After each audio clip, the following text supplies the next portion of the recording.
Hello, everyone, and welcome to Geopolitical Trends. My name is David Oualaalou. In today's video, I am going to decipher for you the meaning of the President of United Arab Emirates trip to Russia. So, as a matter of fact, today, the President Mohamed bin Zayed is in Moscow to talk with the Russian president. So, and the question that we need to ask from the get-go is the visit of the United Arab Emirates president to Russia is a message to the United States. Because remember, United Arab Emirates is an ally of the United States. You can just see the dynamics, I hope. So, but before I'll delve deeper into all this issue, don't forget, please, to subscribe and hit the like and the notification buttons so you will be notified every time I upload a new video. So let's dive into this issue here. So by the time you see this video, most likely the meeting will have taken place. So Russian President Vladimir Putin is meeting with, in St. Petersburg, by the way, in Moscow, with the United Arab Emirates President Mohammed bin Zayed. The talks basically between the two countries is going to focus on the cooperation side of the house, the economic aspects of it. So, and why is this? Because the developments between the two countries in both in the international system and the regional states of affairs to see how they can help each other. And also one of the key things that they're going to be focusing on in their talk, it has to do with global energy and food markets. Because remember, United Arab Emirates is a member of OPEC. Russia is a member of OPEC Plus. And I remember I did video on this one here. Check it out if you get a chance to do so. So I'm going to address this topic for you from two angles. One is economics. Second is geopolitical. This way you can put it in within the global context. So economically speaking, the volume of trade exchange between the two countries, between Russia and the United Arab Emirates, has increased recently despite the pandemic, despite whatever it was for the last 2.5 years. And it almost doubled from $2.5 billion to $5 billion.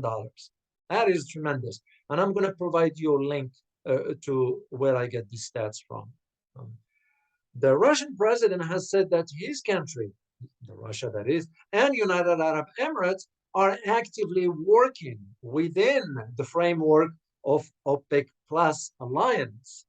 There is a hidden message right there that is sent to the West by these statements.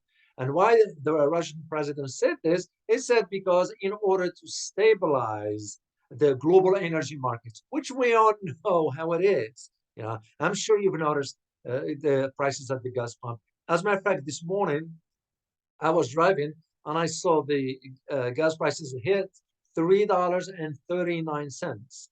In some other states, they're about $5.69. So when the Russian president is saying this within the context of the global energy crisis that's going on, you can just see where the message is. The Russian president also stressed that the groups, which is the OPEC Plus, moves are not directed against any party. No, I personally see the message right there in that statement. Of course, because the visit of the United Arab Emirates president to Russia came on the heels of October 5th. What just happened in October 5th? It was the OPEC Plus meeting by which it announced the reduction of or cutting of the oil production by about 2 million barrels a day, which is going to start, by the way, next month. That's what's surprising about this. No. And of course, the decision by the OPEC Plus has really angered the United States. That is now in consideration of reevaluating its relationship with Saudi Arabia. But I think that train has already left the station. So there is another dimension that I would like you to consider within this discussion here. And it has to do with the BRICS: Brazil, Russia, India, China, and South Africa. Why is this important, you may ask? Well, because the BRICS has two main large consumers. India and China. What do those two countries have in common? They are both major consumers of energy. No. Then you have Russia, which is a major producer, and there is the talk about Saudi Arabia possibly accepting the Chinese yuan instead of the petrodollar. You can just see where things are headed. Talk about trends, But also, United Arab Emirates visit to Russia is also wanted to ensure that it does not stay behind when that train leaves the station. Because here is the bottom line: global economy has already shifted east towards Asia. The wealth is already shifting from the west to the east. And for a country like a Gulf state, like United Arab Emirates, which is like a good ally with the United States, for them to take this step, they are sending a message to the United States. From a geopolitical angle, there are three main questions that they are relevant to the current global context, and we need to ask this. One is, will current geopolitical shifts greatly benefit Russia's long-term global objective? Okay, that's one. Second one is, will foreign policy, Russian foreign policy that is, that will pursue in the Middle East and the Baltic region to guarantee the security of its strategic interest. So the question is, it will become, what type of foreign policy Russia is going to pursue in these two locations? And the third one, of course, will major powers confront each other, or one another that is, over resources that could trigger a military conflict? Or will they choose appeasement to maintain peace and stability in this new era, which is the shifting of the global order from unipolar to multipolar? Those are basic relevant questions we need to ask. Similarly, we have to also consider, with Russia's new status in the Middle East, Russia is already redrawing the region's geopolitical map, militarily, politically, and economically. And that said, who would have thought that Russia will have become the deciding factor on which the Middle East political outcome depends? What am I talking about here? I'm talking about the conflict in Syria. Look at who decided on the conflict outcome. Whose decision was it to see that the magnitude of Russia's influence has maintained the Syrian president Bashar al-Assad in power? And if my argument doesn't convince you to grasp the impact of Russia's expansion in the Middle East, consider, for instance, the recent cooperation between Russia and Saudi Arabia, or Iran for that matter. In my opinion, that cooperation in itself demonstrates how the geopolitical balance of power in the Middle East favors Russia, not the United States. I find it, however, very ironic, very, very ironic that Saudi Arabia is cooperating with Russia.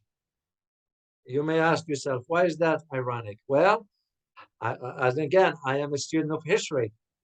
How could we forget the images of the Mujahideen in Afghanistan, supported and financed by Saudi Arabia and trained by the CIA, fighting the Soviet Union, the USSR, in Afghanistan back in 1971.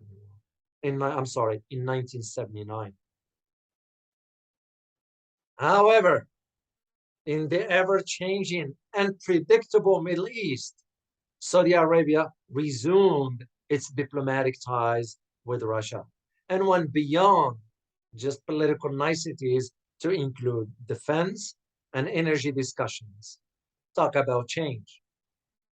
So here's my conclusion for you.